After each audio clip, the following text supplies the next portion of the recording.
శక్తి చూపించాలి. జై తెలంగాణ, జై తెలంగాణ. ఇక్కడ విచ్చేసిన మన పెద్దలు ఎలక్షన్ ఇన్ఛార్జ్ శ్రీధర్ రెడ్డి అన్న గారికి, మరి అలాగే ex vice president Jakkula Maheshwar Reddy అన్న గారికి, మరి అలాగే నా తోటి బోర్డు సభ్యులకు, మళ్ళీ 150 నుంచి కార్పొరేటర్ గారికి, ఇతర వార్డుల ప్రెసిడెంట్లకి, మార్కెట్ చైర్మన్లకి, ఉద్యమకారులకి, మరి ప్రెస్ మీడియా, అతిగా ముఖ్యంగా ఈ రోజు మన మొత్తం కంటోన్మెంట్ మహిళలకు అందరికీ స్వాగతం.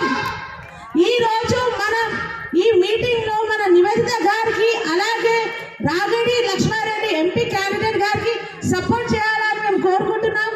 మీకు సాయన గారి గురించి చెప్పే అవసరం లేదు, ఎందుకంటే నేను చాలా చిన్నదాన్ని, ఆయన గురించి చెప్పడం మీ అందరికి బాగా తెలుసు. మీకు ఏ కష్టం వచ్చినా ఒక ఇంటికి పెద్ద మనిషిలా, ఒక అన్నలా, ఒక తమ్ముళ్ళ మీకు సపోర్ట్ చేశాడు, మీకు సాయం చేశారు. ఆయన ఇంటికి ఎవరు డోర్ కట్టినా అమ్మా నేను ఉన్నానని చెప్పారు. అప్పుడు మీకు కష్టం వచ్చినప్పుడు సాయన గారు ఎలా సాయం చేశారు. ఇప్పుడు వాళ్ళ ఇంటికి ఇద్దరు ఒక్కటే సంవత్సరంలో ఇద్దరు వాళ్ళ ఫ్యామిలీ నుంచి దూరం అయ్యారు. ఇప్పుడు ఆయన అంత కష్టంలో ఉంటే మనం వాళ్ళని సపోర్ట్ చేయాలా వద్దా? చేయాలంటే మీరు ఏం చేయాలా? 13వ తారీఖుకి కార్ గుర్తు మీదనే ఓటేసి ఆమెను గెలిపియాలా.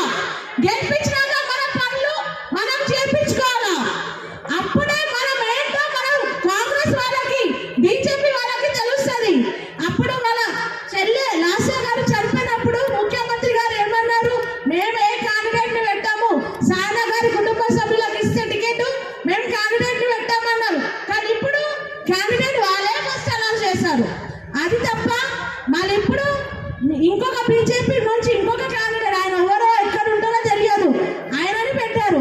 కానీ ఇప్పుడు మీరే 3-4 నెలల నుంచి గవర్నమెంట్ వచ్చి కాంగ్రెస్ గవర్నమెంట్ కష్టాలు అనేది తెలిసింది. ఆడవాళ్ళు ఎప్పుడు బిందెలు పట్టుకొని నల్ల కాడికి పోయే రోజు చూడలే 10 సంవత్సరాల. ఇప్పుడు ట్యాంకర్ల ధర కొట్లాడుతున్నారు, నల్ల నీళ్ళు వస్తలేవు, కరెంటు పోతుంది. కేసీఆర్ గారు అప్పుడు 10 సంవత్సరాలు ముందు ఏమన్నారు, మా ఆడవాళ్ళు ఎక్కడ పోవద్దు నీళ్ళ కోసం, ఉన్న ఇంట్లో నుంచే నీళ్ళు రావాలా అని అనుకొని ఆయన నీళ్ళు తెచ్చిస్తే ఇప్పుడు మీరు అందరు నీళ్ళ కోసం బయటికి పోతున్నారు. అట్లాంటి గవర్నమెంట్ కావాలా? ఇంట్లో కూర్చున్న గవర్నమెంట్ కావాలా మనకి? ఇప్పుడు మీకు 13వ తారీఖు మళ్ళీ ఒక అవకాశం వచ్చింది. ఎవరు ఏం చెప్పినా వినొద్దు. ఏదైనా కార్ గుర్తుకు ఓటేసి మన నివేదిత గారికి గెలిపియాలని మరోసారి కోరుకుంటున్నా. ఈ అవకాశం ఇచ్చిన ప్రతి ఒక్కరికి థ్యాంక్ యూ. జై తెలంగాణ. ఎవరు చెప్తలేరు, మళ్ళీ ఒకసారి గట్టిగా అమ్మ అందరూ చెప్పాలా, మొత్తం హాల్ షేక్ అయిపోవాలా. జై తెలంగాణ, జై తెలంగాణ. Thank you. స్టేజ్ పైకి రావాల్సిందిగా కోరుతా ఉన్నాము. రావాలన్నా స్టేజ్ పైకి అందరు గట్టిగా చెప్పండిమ్మా, గట్టిగా ఒకసారి. మహిళా గర్జనకు విచ్చేస్తున్న పెద్దలు మల్లారెడ్డి గారిని స్వాగతం, సుస్వాగతం.